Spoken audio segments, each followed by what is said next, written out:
Hi everyone, welcome back to Kiran studies. So ఈరోజు మనం important current affairs, మీరు ఏ competitive exams రాసినా సరే కరెంట్ అఫైర్స్ అనేది చాలా ఇంపార్టెంట్. అది మీరు రైల్వే కావచ్చు, స్టేట్ ఎగ్జామ్స్ కావచ్చు, బ్యాంకు కానీ, ఎస్ఎస్సి కానీ, any competitive exams across India current affairs are most important. So ఈరోజు మనం ఇంపార్టెంట్ కరెంట్ అఫైర్స్ మనం డిస్కస్ చేద్దాం. ఫస్ట్ మనకి ఎకానమీలో భాగంగా జీడిపి. సో మనం జీడిపి గురించి ఎకానమీలో మనం నేర్చుకుంటాం అనమాట. సో భారతదేశానికి జీడిపిలా ఎంత పర్సంటేజ్ ఏ స్టేట్ అనేది కాంట్రిబ్యూట్ చేస్తుందని చెప్పేసి మనకు ఒక ఆర్టికల్ రావడం జరుగుతుంది. సో దేశానికి దన్నుగా పెట్టుబడులను విరివిరిగా ఆకర్షిస్తున్న రాష్ట్రాలు అభివృద్ధిలో ముందంజలో ఉంటున్నాయి. పారిశ్రామిక సేవా రంగాలు ప్రోత్సహిస్తూ భారతవానికి ప్రగతి యాత్రలో కీలక పాత్ర పోషిస్తున్నాయని దేశ జీడిపిలో వివిధ రాష్ట్రాల వాటా ఎంతంటే, సో ఇది మనకేంటంటే ప్రధానమంత్రి ఆర్థిక సలహా మండలి యొక్క క్వశ్చన్ పేపర్ ఉంటుంది కదా, ఆ ప్రశ్న పత్రంలో వాళ్ళు అడిగిన క్వశ్చన్స్కి వాళ్ళు చెప్పిన ఆన్సర్లు మనకి రావడమే జరిగింది. ఇది సోర్స్ అనమాట, మనం ఎక్కడి నుంచి తీసుకున్నామని చెప్పేసి. సో మనకి మహారాష్ట్ర నుంచి 13.3%, తమిళనాడు నుంచి 8.9%, ఉత్తరప్రదేశ్ నుంచి 8.4%, కర్ణాటక నుంచి 8.2%, గుజరాత్ నుంచి 8.1%, అండ్ పశ్చిమ బెంగాల్ నుంచి 5.6%, రాజస్థాన్ నుంచి 5%, తెలంగాణ నుంచి 4.9%, ఆంధ్రప్రదేశ్ నుంచి 4.7%, మధ్యప్రదేశ్ నుంచి 4.5%. ఓకేనా, ఇది మనకి ఎక్కడ సోర్స్ వచ్చేసి ప్రధానమంత్రి ఆర్థిక సలహా మండలి ఒక చర్చ పత్రం ఉంటుందిగా. సో క్వశ్చన్ అడుగుతారు కదా, సో దానికి సమాధానంగా వచ్చిందనమాట. చాలా ఇంపార్టెంట్ మనకి ఎకానమీ బేస్డ్లా ఏ కాంపిటేటివ్ ఎగ్జామ్స్ అడిగినా సరే జీడిపి పరంగా ఏ స్టేట్ ఎంత కాంట్రిబ్యూట్ చేస్తుందో చాలా ఇంపార్టెంట్. రైట్, నెక్స్ట్ ఆర్టికల్ కనుక చూసినట్లయితే మనకి దేశంలోనే తొలిసారిగా అంతరిక్ష యుద్ధ విన్యాసాలని చెప్పేసి ఒక ఆర్టికల్ రావడం జరిగింది. సో అంతరిక్షంలో తన వ్యూహాత్మక ప్రయోజనాలను రక్షించుకునే ఉద్దేశంతో భారత్ తొలిసారిగా, సో ఇది మొట్టమొదటిసారి కాబట్టి ఇంపార్టెంట్ మనకి, భారత్ తొలిసారిగా విన్యాసాలు నిర్వహిస్తుంది. అంతరిక్ష అభ్యాస్. సో మీకు ఎగ్జామినేషన్లో క్వశ్చన్ ఎలా అడుగుతారంటే, దేశంలో అంటే భారతదేశం తొలిసారిగా అంతరిక్ష యుద్ధ విన్యాసాలని ఏ పేరిట చేసిందని చెప్పి కూడా మిమ్మల్ని క్వశ్చన్ అడగవచ్చు అనమాట. అంతరిక్ష అభ్యాస్ అనే పేరుతో వాళ్ళు చేద్దాం అనుకున్నారు అనమాట. సో ఢిల్లీలో ఈ కార్యక్రమాన్ని ప్రారంభించినట్లు త్రివిధ దళాధిపతి జనరల్ అనిల్ చౌహాన్ అయితే చెప్పడం జరిగింది దీని గురించి. సో దేశ రక్షణ యంత్రాంగంలో నేడు అంతరిక్ష రంగం కీలక పాత్ర పోషిస్తుందని చెప్పారు. రోదర్సీలోని మన సాధన సంపత్తికి పొంచి ఉన్న ముప్పును ఎదుర్కోవడానికి ఈ విన్యాసాలు నిర్వహిస్తున్నట్టు రక్షణ శాఖ ఒక ప్రకటనలో అయితే చెప్పడం జరిగిందనమాట. సో అయితే ఈ నేపథ్యంలో నవకల్పన, ఆధునికత పరిజ్ఞానం, ఇస్రో, డిఆర్డిఓతో భాగస్వామ్యం ద్వారా రోదర్సీలో దేశ ప్రయోజనాలను కాపాడుకోవాల్సి ఉందని చెప్పారు. తాజా విన్యాసాల్లో త్రివిధ దళాలలోని సంబంధించిన విభాగాలు, రక్షణ సైబర్ సంస్థ, రక్షణ నిఘా సంస్థ వ్యూహాత్మక దళాలు, ఇస్రో, డిఆర్డిఓ ప్రతినిధులు అయితే ఇందులో పాల్గొనడమే జరిగిందంట. మేజర్గా మీరు గుర్తుపెట్టుకోవాల్సింది ఏంటంటే దీంట్లో నుంచి దేశంలో తొలిసారిగా అంతరిక్ష యుద్ధ విన్యాసాలు ఏ పేరిట కొనసాగిస్తున్నారంటే అంతరిక్ష అభ్యాసం అన్నమాట. దీనికి ISRO as well as DRDO contribution చేసుకుంటూ సో వాళ్ళు ముందుకు సాగించాలని చెప్పి అనుకుంటున్నారు అనమాట. రైట్, నెక్స్ట్ ఆర్టికల్ కనుక చూసినట్లయితే మనకి తొలి ఆసియా బౌద్ధ శిఖరాగ్ర సదస్సు చాలా చాలా ఇంపార్టెంట్ ఇది. సో మనకు దేశ రాజధాని న్యూఢిల్లీలో ఎక్కడ జరిగింది ఇది? న్యూఢిల్లీలో తొలి ఆసియా బౌద్ధ శిఖరాగ్ర సదస్సును కేంద్ర సాంస్కృతిక మంత్రిత్వ శాఖ మనకి నవంబర్ 5వ తారీఖు నుంచి 6వ తారీఖు వరకు 2 రోజుల పాటు నిర్వహించడం జరిగిందనమాట. ఎక్కడ జరిగింది ఇది? తొలి ఆసియా బౌద్ధ శిఖరాగ్ర సదస్సు మనకు ఢిల్లీలో జరిగింది. ఎప్పుడు జరిగింది? నవంబర్ 5, 6, 2 డేస్ జరిగిందనమాట. సో దాని యొక్క థీమ్ ఏంటిదంటే ఆసియాను బలోపేతం చేయడంలో బౌద్ధ ధర్మం పాత్ర అని చెప్పేసి దాని యొక్క థీమ్ని పెట్టుకొని మనకి స్టార్ట్ చేయడం. మరి దీని యొక్క లక్ష్యం ఏంటిదంటే ఆసియాలోని బౌద్ధ మతానికి చెందిన నాయకులు, పండితులు ఈ సదస్సులో పాల్గొని బౌద్ధ సమాజంలోని ఆధునిక సమస్యలను, సవాళ్లను పరిష్కరించడానికి కోసం వీళ్ళ యొక్క గోల్గా పెట్టుకొని అయితే ఈ తొలి ఆసియా బౌద్ధ శిఖరాగ్ర సదస్సు న్యూఢిల్లీలో మనకి నవంబర్ 5th, 6th అయితే 2 డేస్ కండక్ట్ చేయడం జరిగిందన్నమాట. సో దానికి సంబంధించి కొన్ని ముఖ్యాంశాలు అయితే ఇవ్వడం జరిగిందనమాట. సో భారతదేశం ఆసియా ఖండంలో ఆధ్యాత్మిక సంస్కృతి చరిత్రలో బౌద్ధ మతం అంటే మీరు ఇది ఎక్కడ ఇంటర్లింకింగ్ చేసుకోవాలంటే మనకు హిస్టరీలో భాగంగా చాలా ఇంపార్టెంట్. బౌద్ధ మతం గురించి చాలా చాలా ఇంపార్టెంట్. ఆ బౌద్ధ మతం మీద జరిగిన సమావేశాలు ఏమున్నాయో వాటి గురించి కూడా ఒకసారి మీరు రివిజన్ చేసుకుని ఇంపార్టెంట్. ఎందుకంటే ఏ కాంపిటేటివ్ ఎగ్జామ్స్ అయినా సరే కరెంట్ అఫైర్స్ మోస్ట్ ఇంపార్టెంట్. అవి రీసెంట్ కరెంట్ అఫైర్స్ తీసుకొని మన సబ్జెక్టు రిలేటెడ్గా చదువుకోవాలి కాబట్టి సో బౌద్ధ మతం గురించి ఒకసారి క్లియర్గా చదవండి. వాటి మీద జరిగిన సమావేశాలకు ఎవరు అధ్యక్షత వహించరు, ఏ సమావేశం ఎక్కడ జరిగింది అనేది కూడా చాలా ఇంపార్టెంట్ అనమాట. రైట్, నెక్స్ట్ ఆర్టికల్ కనుక చూస్తే అంతరిక్షంలో విద్యుత్ ఉత్పత్తి అనమాట. సో ప్రొడక్షన్ ఆఫ్ ఎలక్ట్రిసిటీ అంతరిక్షంలో. సో 2030 నాటికి అంతరిక్ష ఆధారిత సౌర విద్యుత్ కేంద్రంని ఐస్లాండ్తో యూకే సంస్థ స్పేస్ సోలార్ అయితే ఒప్పందం చేసుకోవడం జరిగింది. సో సౌర విద్యుత్ ఉత్పత్తిలో సరికొత్త ముందడుగు పడనుంది. ఇప్పటి వరకు భూమిపైన మనకి సోలార్ ప్యానల్స్ ఉంటాయి కదా, సౌర పలకలను ఏర్పాటు చేసి సూర్యకిరణాలు గ్రహించి విద్యుత్ ఉత్పత్తి చేసేవారు. ఇక మీదట అంతరిక్షం నుంచే విద్యుత్ను ఉత్పత్తి చేసే అవకాశం ఉందని ఈ దిశగా యూకేకి చెందిన, దేనికండి ఇది యూకే అంటే లండన్కి చెందిన మనకి ఏది స్పేస్ సోలార్ అనే ఒక స్టార్టప్ కంపెనీ లేదండి స్పేస్ సోలార్. సో లండన్కి చెందిన, ఓకేనా, చాలా ఇంపార్టెంట్. మనకు అంతరిక్షంలో విద్యుత్ ఉత్పత్తి ఏ రెండు సంస్థలు అంటే ఫస్ట్ మనకి యూకేకి చెందిన స్పేస్ సోలార్ అనే స్టార్టప్ సంస్థ, అదేవిధంగా ఐస్లాండ్ దేశానికి చెందిన విద్యుత్ ఉత్పత్తి సంస్థ రేక్ జావిక్ ఎనర్జీ ఒప్పందం అనమాట. ఓకేనా, రేక్ అనమాట, ఐస్లాండ్ సంబంధించి రేక్. ఓకేనా, సో రేక్ జావిక్ అనే ఎనర్జీ ఈ రెండు కూడా టైప్ అయి సో ఎంఓయూ ద్వారా మనకి అంతరిక్షంలో విద్యుత్ ఉత్పత్తి చేయాలని చెప్పేసి వీళ్ళు ప్లాన్ అయితే చేస్తున్నారు అనమాట. 2030 నాటికి 30 మెగావాట్ల అంతరిక్ష ఆధారిత సౌర విద్యుత్ కేంద్రాన్ని ప్రారంభించాలని ఈ ఒప్పందం యొక్క టార్గెట్ అనమాట.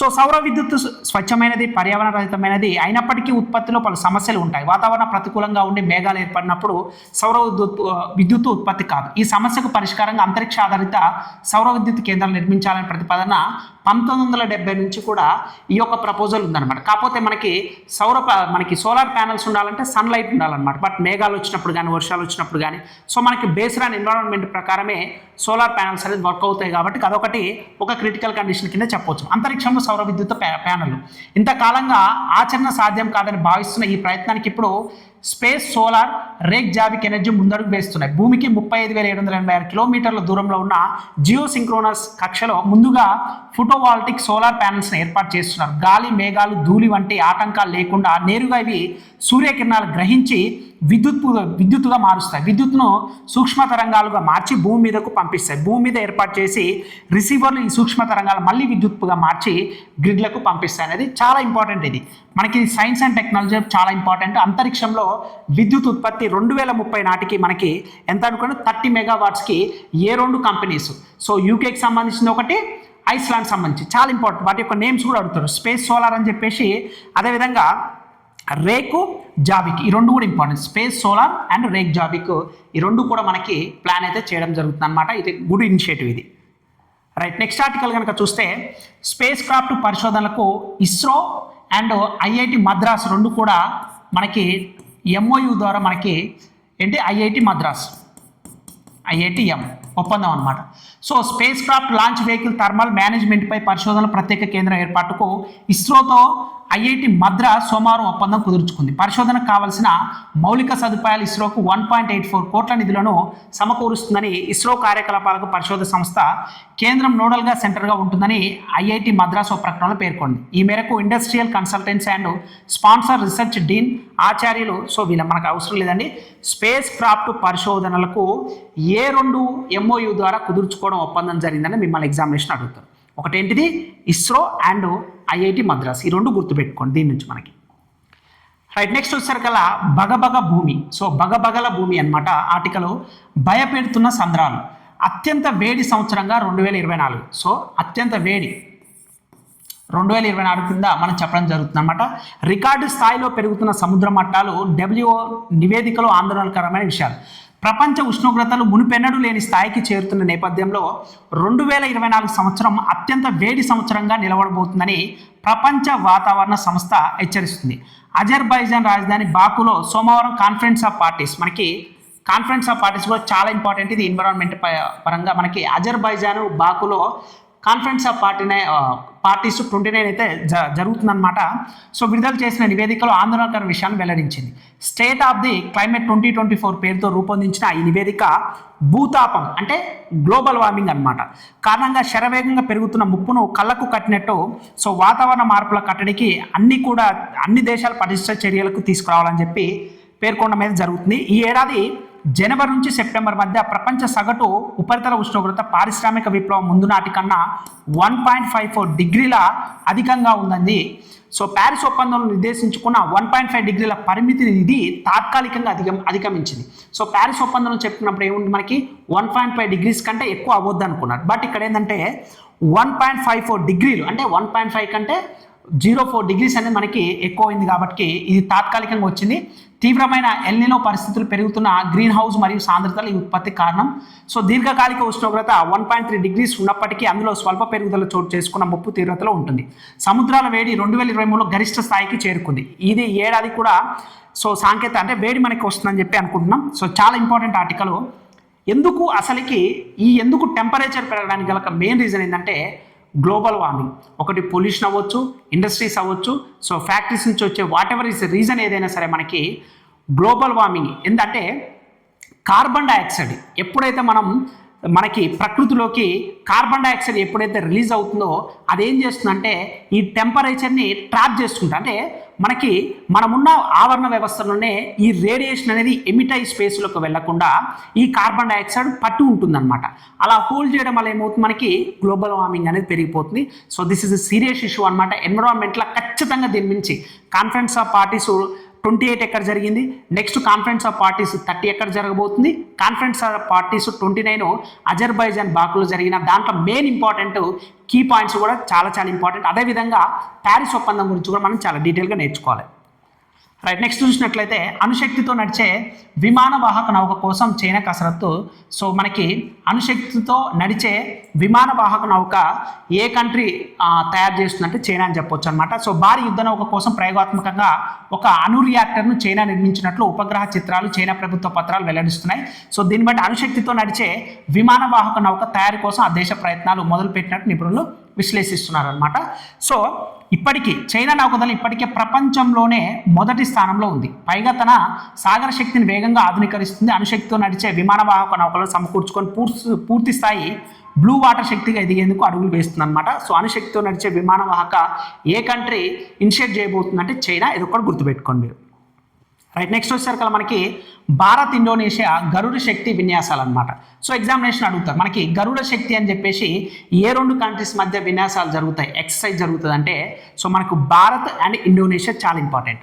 గరుడ శక్తి దేంతో గరుడ శక్తి అనమాట. గరుడ శక్తి పేరుతో ఎక్సైజ్ భారత్ అండ్ ఇండోనేషియా మనకి ఎక్సైజ్ అయితే ఉంటాయి అనమాట. సో ఇండోనేషియా ప్రత్యేక బాలు నివసిస్తున్న ఉమ్మడి విన్యాసాలు ఆకట్టుకుంటున్నాయి. సో ఇరు దేశాల మధ్య సైనిక సహకారం లక్ష్యంగా నవంబర్ 1న జకర్తాలో ప్రారంభమైంది. ఎక్కడ జరిగింది, మనకి ఇండోనేషియాలోని జకర్తాలో అనమాట. జకర్తాల ఈ గరుడ శక్తి అయితే మనకి స్టార్ట్ కావడం జరుగుతుంది. ఎక్సైజ్ ఒక నేము గుర్తుపెట్టుకోవడం మనకి ఇంపార్టెంట్. నెక్స్ట్ జపాన్ ప్రధానిగా ఇషిబా మళ్ళీ ఎన్నిక. సో జపాన్ పార్లమెంట్ సోమవారం ప్రధానమంత్రిగా షిగేరు ఇషిబాను మళ్ళీ ఎన్నుకుందనమాట. సో జపాన్ యొక్క ప్రధాని ఎవరు, షిగేరి ఇషిబాను. రైట్, నెక్స్ట్ మనకి ఇంపార్టెంట్ అనమాట ఆర్టికల్. మనకి పాలిటీలో కరెంట్ పాలిటీలు కనుక చూస్తే చీఫ్ జస్టిస్ ఆఫ్ ఇండియాగా జస్టిస్ సంజీవ్ ఖన్నా 51వ ప్రధాన న్యాయమూర్తిగా మనకి ఎన్నుకోవడం అయితే జరిగిందనమాట. సో మనకి ఆర్టికల్ యాక్చువల్గా మనకి కాన్స్టిట్యూషన్లో పార్ట్ 5లో ఉంటుంది. మనకి పార్ట్ 5 ఆర్టికల్ 124 నుంచి ఆర్టికల్ 147 వరకు కంప్లీట్గా సుప్రీంకోర్టు గురించి ఉంటుంది అనమాట కంప్లీట్గా. సో ఇప్పుడు మనకి ఏంటిది, వీళ్ళకి ఎవరైతే మనం నియమించబడతాం 2 years లేదా వాళ్ళ యొక్క ఏజ్ 65 years వరకు 10 years వరకు వర్క్ చేయడం అయితే జరుగుతుంది. ఈ రెండిట్లో ఏది ముందు వస్తే దాని ప్రకారం 65 సంవత్సరాల వరకు ఉంటారు అనమాట. అయితే మనకి సుప్రీంకోర్టు కాబట్టి ఆర్టికల్ 124 నుంచి 147 వరకు ఉంటుంది. ఇది ఇంపార్టెంట్, ఇందులో ప్రతి ఒక్కటి కూడా మనం నేర్చుకోవాలన్నమాట. సో ఇది మనకి ఈరోజు ఉన్న కరెంట్ అఫైర్స్. సో ఎవరైతే అన్ని competitive exams current affairs important కాబట్టి సో మీకు ఈ వీడియో నచ్చితే లైక్ చేయండి. ఇంకా మన ఛానల్ సబ్స్క్రైబ్ చేయకపోతే ప్లీజ్ డూ సబ్స్క్రైబ్ ఫ్రెండ్స్. ఎవరైతే కాంపిటేటివ్ ఎగ్జామ్స్కి ప్రిపేర్ అవుతారో మీరు కిరణ్ స్టడీస్ యాప్ డౌన్లోడ్ చేసుకొని మీకు సంబంధించిన అన్ని ఎగ్జామ్స్ సంబంధించిన రైల్వే అయితే అన్నీ కూడా మీకు అవైలబుల్గా ఉంటాయి. So thank you so much అండి.